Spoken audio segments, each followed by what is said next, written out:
The Orlando Magic make a shocking selection for the number 1 overall draft pick in this year's NBA draft. The New York Knicks make puzzling draft night moves, and the Los Angeles Lakers look to build the future through the past. Hey, what's good, everybody? Before I dive into today's topics, I just wanted to introduce myself. My name is Jose, and welcome to my channel, where I share my reactions to sports news relating to the NBA, the NFL, and even professional wrestling. The ultimate dream of mine is to follow sports and to share my thoughts and opinions with others who share a similar passion for sports. On this channel, you can expect to find my take on what is going on in the sports world. And with that being said, I think it's important to reference Draymond Green. The now 4-time NBA champ has made waves by claiming there is new media on the horizon. And what he means by that is that gone are the days where debate shows try to diminish the accomplishments of such athletes through the use of controversial statements. Now here, you're going to find my honest opinion without feeling like your intelligence is being insulted. Instead, it is my hope to just talk about sports. Let's have fun with the conversation. And although my takes aren't the correct ones, they're just what I interpret through my own eyes. Now with that being said, let's get into today's topics with the 2022 NBA Draft. Yesterday was the 2022 NBA Draft, and the Orlando Magic with the first overall pick kind of surprised a lot of us viewers with their first choice. Now heading into the draft, a lot of folks believed that Jabari Smith out of Auburn was going to be the number 1 pick. He was the guy that many experts believed to be NBA ready. They believed that he had the abilities, the qualities, and the talent to make an impact today in the NBA. However, the Orlando Magic decided to go in a different direction. Instead, they drafted a Duke forward, Paolo Banchero, onto their team, the Orlando Magic. Now with Paolo, it's very interesting. He has the talent. He's a 6'10 forward. He's a shot creator. He has the ability to pass. He has the ability to shoot. His mid-range is strong if you look at his highlights. And pairing him with guys like Cole Anthony and Jalen Suggs, I really think it's going to be interesting to see how the Orlando Magic move forward. Now, this is a team who has been riddled with misfortunes for the last decade. They haven't really been relevant since the Dwight Howard years, and that was back in 2011, 2012. You look at a guy like Jonathan Isaac, their star forward, who was drafted a few years ago, but has missed the last 3 seasons due to his ACL injury. Now, I do believe that's why they went with Paolo Banchero. Not only is he a forward that can fulfill the duties that Jonathan Isaac could not, but to pair him with other stars like Jalen Suggs and Cole Anthony, I really think is going to pair well. I think the youth that they have on that team is going to move forward. I think they have the talent now. I don't think they're going to make a run at the playoffs. Don't get me wrong. I'm not saying this team is ready to win a championship, but I do like the move that they're going with. They're trusting these instincts. They're trusting their talent. And to move forward with such an interesting pick, it really raises more questions for the other teams that followed. Now, with that being said, Chet Holmgren went number 2 overall, to no surprise to the Oklahoma City Thunder, who are known for having like 30 first-round picks over the next 7 years. The Oklahoma City Thunder are loaded with picks. These guys are going to have a lot of young kids on that team, and they're looking to build through the future. Chet Holmgren, however, this was the guy. This was the guy that I was interested in drafting. He's a big guy. He's a center, basically, even though he's listed as a forward coming out of Gonzaga. 7 foot tall, 7'6" wingspan. His last year alone with Gonzaga, he averaged 14 points and 10 rebounds with 4 blocks. Now, the 4 blocks is what really intrigues me. He's able to protect the paint. He's able to clean the boards. You want a defensive anchor, and that's what you get with Chet Holmgren. You look at his shooting ability, 60% from the field, 39% from the 3, and 71% from the free throw range. Now, for the free throws, I want to get those numbers up. I think you got to be able to hit free throws in today's NBA, especially with everyone being able to shoot. Whether you're a center or a point guard, you run through the 1 or the 5. Everybody can shoot nowadays. Chet Holmgren, though, he does have aspirations. He says he wants to be one of those members of the 50-40-90 club. A lot of experts are saying that he has the ability to do so, and I'm interested to see how his progressions go. The only concern that a lot of people bring up with him is his frame. They believe he has a real slender frame, that of like a Kevin Durant or a Kristaps Porzingis, which are really appropriate comparisons for him. However, talent-wise, there's 2 different ends of the spectrum. Kristaps Porzingis has fallen off ever since he moved on from New York, and Kevin Durant, is an all-time, talent. This guy is definitely going to end up being top 10 by the end of his career. However, moving back to Chet Holmgren, you pair him up with guys like Shai Gilgeous-Alexander and Josh Giddey, and like I mentioned, so many first-round picks. I do think that the Thunder are going to be a force to reckon with in a few years. Now, whether they're able to build a team like they did in 2012, where they had guys like Harden, Westbrook, Durant, Ibaka, that's yet to be seen. But I do think they have that ability. Sam Presti has proven that he's able to go through the draft and build teams. However, the only issue they have is keeping those names. They haven't really been able to keep an identity or a solid foundation since that 2016 team where Kevin Durant left for Golden State. I do think that because of his shot blocking ability, his ability to be a defensive anchor, and let's face it, he's a pick and roll nightmare. I do think that Chet Holmgren has the ability to be the breakout star of this draft. My only concern again is the frame. When you're a big man like that, and you're working in the paint, and you fall to the ground, you look at a guy like Anthony Davis, who's really acrobatic. He finishes at the rim, but he constantly falls to the ground, and it leads to injuries. There's wear and tear when it comes to this league. I want to root for the kid. I do believe he's going to be a star. But again, the frame is all my only concern. Other than that, I do think Chet Holmgren is going to be the star of this draft. Moving on to the number 3 pick, the Houston Rockets had the opportunity to draft Jabari Smith. Again, power forward out of Auburn. Many experts believe he's NBA ready. And for him to fall to the 3rd overall pick was such a big get for the Houston Rockets, who are in the middle of a rebuild themselves. Since losing out on guys like James Harden and Russell Westbrook, the Houston Rockets have been the bottom of the barrel. They've been the bottom of the league, I should say, in the NBA. And to see them now have to, start over and rebuild in the last couple of years, they get a guy like Jabari Smith who could be the face of their franchise. 6'10", a dynamic player described as a total package. He can dunk, he can shoot, he can lead an offense. He finished with 17 points per game, 7.4 rebounds, and 2 assists per game coming out of Auburn. The only question is he NBA ready? We have all these experts and these analysts claiming that he is, but I'm curious to see how he translates into Houston, who are in the middle of a rebuild.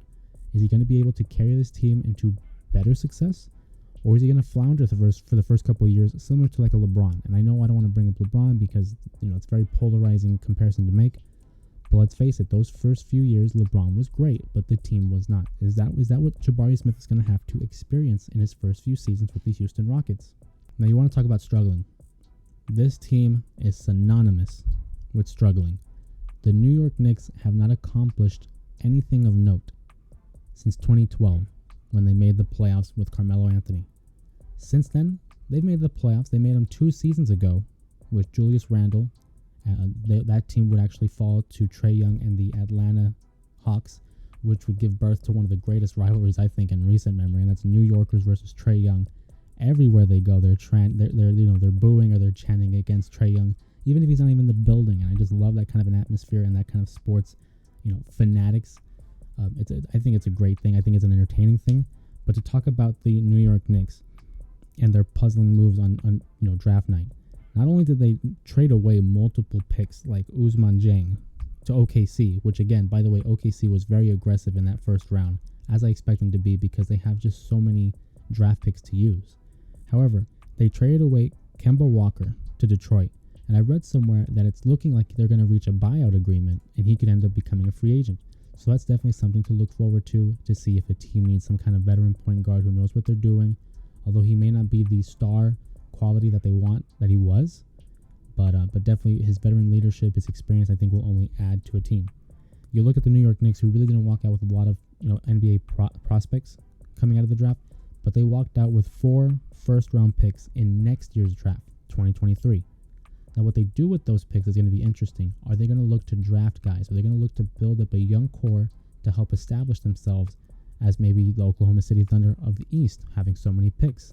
Or are they going to use those picks as capital? Are they going to trade them away in order to get free agents? I mean, there's a guy, Kyrie Irving, out there looking to get another opportunity elsewhere other than Brooklyn, and New York is an asset, is an opportunity for him. And speaking of Kyrie Irving, you want to talk about the Los Angeles Lakers. The reason I bring up those 2 names, and in case you've been living under a rock, Kyrie Irving is apparently testing the waters for free agency this year. Although he said he was thinking about staying with Brooklyn and not leaving Kevin Durant, once again, Kyrie Irving is thinking about leaving his team. We've seen this happen in Cleveland. We've seen this happen in Boston. And to see it happen in Brooklyn really isn't surprising for me, but it's just to see the teams that are interested. You have guys like Miami, New York, the Clippers, but the Lakers are the ones that I think we need to keep our eyes on because of the history between LeBron James and Kyrie Irving. And if you turn the clock back to 2017, when Kyrie Irving had left Cleveland, he wanted to be the man. He wanted to be the leader of his own franchise, and he didn't want to play second fiddle to LeBron James. Since then, he has apologized and realized the error of his ways and that he needs to come back. I shouldn't say that he needs to come back, but that he would like to come back and join up with LeBron James, because let's face it, that dynamic duo worked. They worked real well together. They won a championship together. And to see what it was like to be on his own, in Boston, with a young core, with a young Jason Tatum and Jaylen Brown and Marcus Smart, moved to Brooklyn by himself because he had to wait for Kevin Durant to heal from his injuries. And now realizing what it's like to be under the microscope and always just talked about in the media, whether, for better or for worse. For him to return back to LeBron James is definitely an interesting development. And the Los Angeles Lakers are capable of doing it. But you look at who they have. Anthony Davis, LeBron, and Russell Westbrook. Now, I do believe that they need to move off of Westbrook. I think they need to trade him. I don't think it works. I didn't think it would work when they first, traded for him out of Washington. He's too ball dominant. And you look at LeBron James, he needs the ball in his hands as well. Now, that's not saying that one or the other is better or worse, but it's just the way that it works on their offense. Kyrie, yes, does use the ball a lot, but we have seen that he and LeBron can coexist with one another. And to see them work together again, I think is an interesting development in the Western Conference. But what also needs to be made note of, he might not be second fiddle. He might now be third, because Anthony Davis is clearly a bigger focus of that team. I think it goes LeBron, AD, and then Kyrie, or it can go AD, LeBron, and Kyrie, depending on the night. But you look at his availability. Can Anthony Davis stay healthy for long periods of time? Recent memory shows us he cannot. He's been getting hurt more often than not. So it's definitely interesting to see moving forward. Also, some developments I wanted to mention. When there's a player or an athlete who has aspirations of entering the league through the draft, it may not be realized because, simply there aren't enough picks, or maybe they're not available, or maybe they weren't as, interesting to some teams, but they have an opportunity being signed as an undrafted free agent. And the Los Angeles Lakers have signed not one, but two interesting names. And I'll start with the first one. Shareef O'Neal has been signed to the LA Summer League, I should say. And I think that's very interesting because heading into the draft, he was a name I was really looking forward to. I wanted to see, is there going to be a team that's going to pull the trigger? Are they going to draft Shareef O'Neal? Now, for those who may not be aware, or maybe that name sounds somewhat familiar, yes, that is Shaquille O'Neal's son, Shareef, who has had operations on his heart in recent years. And because of that medical condition, it really raised questions of, are we going to draft this kid? Because we don't know what he's capable of. We don't know what he's not capable of.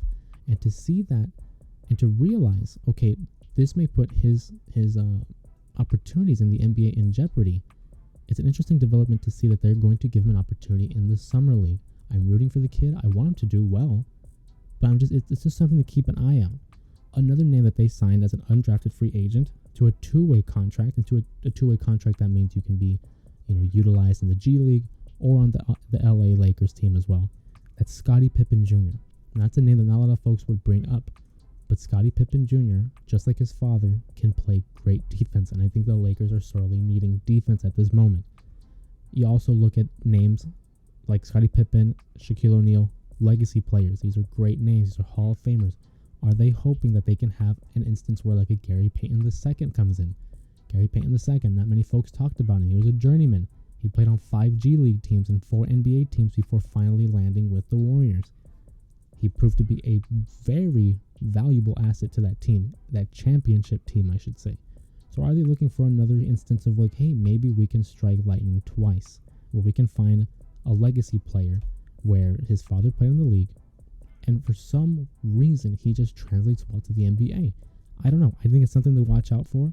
Not many people thought Gary Payton was going to be as big of a name as he's become. However, you look at a guy like Scottie Pippen Jr. and Shareef O'Neal, and I do believe that, hey, you never know. I think that's something to watch out for. I think it's very interesting. And going forward with the NBA, I can't wait to see the developments that are being made. And honestly, I'm just really looking forward to the growth of this channel, as well as I share my opinions and thoughts on all sports-related, events. If you enjoy the topics that I cover on this channel, be sure to give the video a like, share it, subscribe to the channel. Also, be sure to support my podcast, Two Beans in a Pod, where my brother and I, we discuss topics regarding sports, movies, and just pop culture in general. You can find that link to the podcast down below in the description or also on my socials at justjose_3.